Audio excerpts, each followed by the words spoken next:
Hi, and we're back. And today's our guest is Anja Weinberg.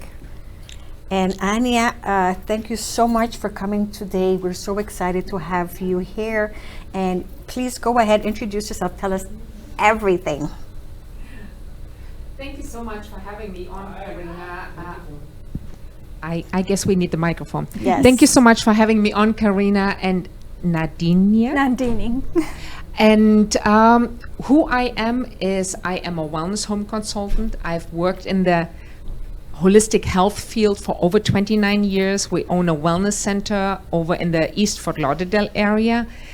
And my expertise is I love working with individuals and families and wellness practitioners to really create our homes the safe haven we all deserve to have, to really look at the aspects, what makes our home the place where we should thrive. Thank you so much. So when you say home and what do you mean by thriving at home? Like what kind of offering is that? Well, you know, many of us are bombarded these days with concerns around the air we breathe, the water we drink, the sleep. So I'm really looking to bring nature-inspired solutions and technologies and strategies back into our homes. So we can eliminate some people call it the body burden. For example, the Environmental Protection Agency talks now about all of us as human beings have in our body currently 700 contaminants that really bog down on our health and well-being. So how do we shift that to more strategic alignment in what does make our home healthier, more health conducive, and overall a better health-inspired environment by the products that we use, the things that should be eliminated out of an everyday environment. Does that make sense? Yeah, I know because we're very, right now there's a lot of promotion for covering, I want to say covering up scent.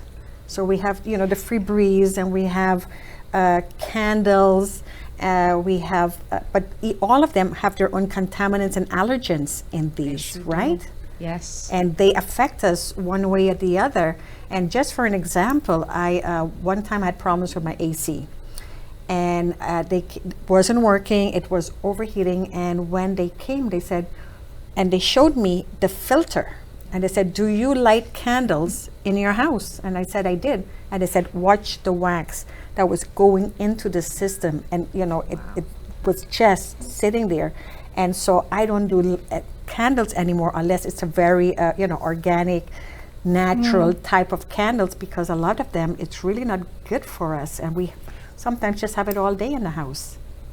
Yeah, and especially as adults it affects us, but think about if you have a family with children or you have pets, you know, they're much smaller, their body burden becomes much heavier, affecting their health much quicker because the organ function and things. And when I work with clients, especially when somebody already has existing breathing challenges or allergies, I'm very concerned, or we look at the concerns of how does the family or the individual make use of their space, because a lot of these products we think or we led to believe that they make things healthier in the home, because now everything is toxin free or germ free, but the added contaminant that becomes a body burden to us, for example, bleach, it's a carcinogen. We shouldn't be breathing that in. You know, when we clean surfaces, we're there. So there is much more natural-oriented solutions that don't affect our body and the health concerns we might have. And a lot of people still to these days use dryer sheets. That's actually one of the highest contributors to the indoor air pollution in our homes, because it stays in all the rooms, even if you keep it or use it in the laundry room. So I think there is a perception for individuals and families often to using products that we believe are healthy and add to our health, but they quite frankly are not. So really looking at these solutions and maybe substituting some things or replacing them altogether. So it's sometimes about the strategy that we use and being more deliberate with the things that affect our health and well-being. Does that make sense?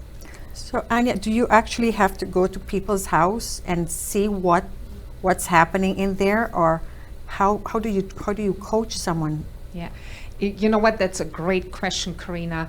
Oftentimes people prefer to can we just get started with a questionnaire, and I will do that. We'll look at what are you using now? How much water does your family drink? And I also bring in not only the aesthetics and how things work in the home, but also how is the connection.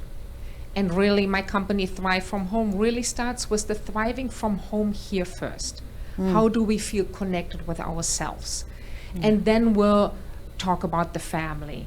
And sometimes it is, cooking meals together and creating connection, then going out into the environment.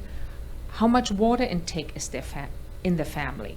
What kind of foods are being eaten and shared? Are meals cooked together? And we'll really look at the aspects, what can be changed right now with what is already in place. And then also we're looking at how much change does the individual or the family want to make. Right.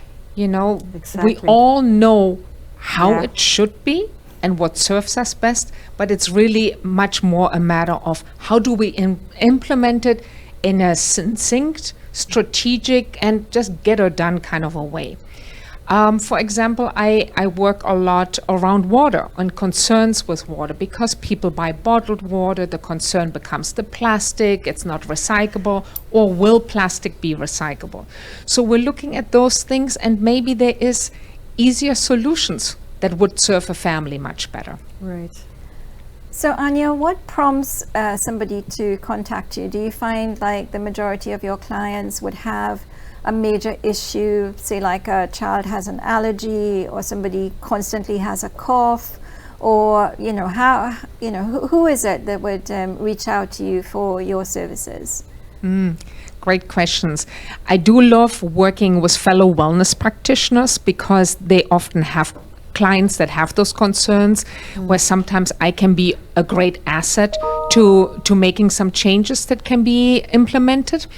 How people find me is, like I said, I work with individuals and families, and just from doing talks in the community, I'm very involved with local community and schools, and doing presentations, doing little simple workshops, and sometimes it's just doing workshops where families kind of can learn on their own as well. But yes, I help with all those concerns, and I do work with fellow wellness practitioners as an assistant wellness home consultant as well. Can you give us an idea of, like when you walk into a home, what is the very first thing that you would do? Well, I work very intuitively. My backgrounds are actually in culinary arts and also in hospitality management and in interior design. So when I come in the home first, it's really about the feel. The feel for the space, the feel for the people, the pets, the families that live in a space, and then we'll go from there. My favorite is to start in the kitchen and really look what can be implemented there.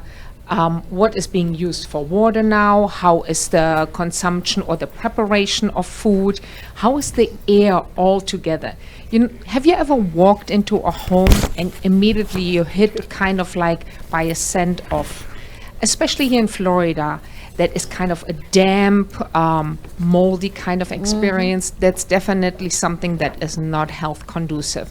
So we're looking into maybe things can be eliminated.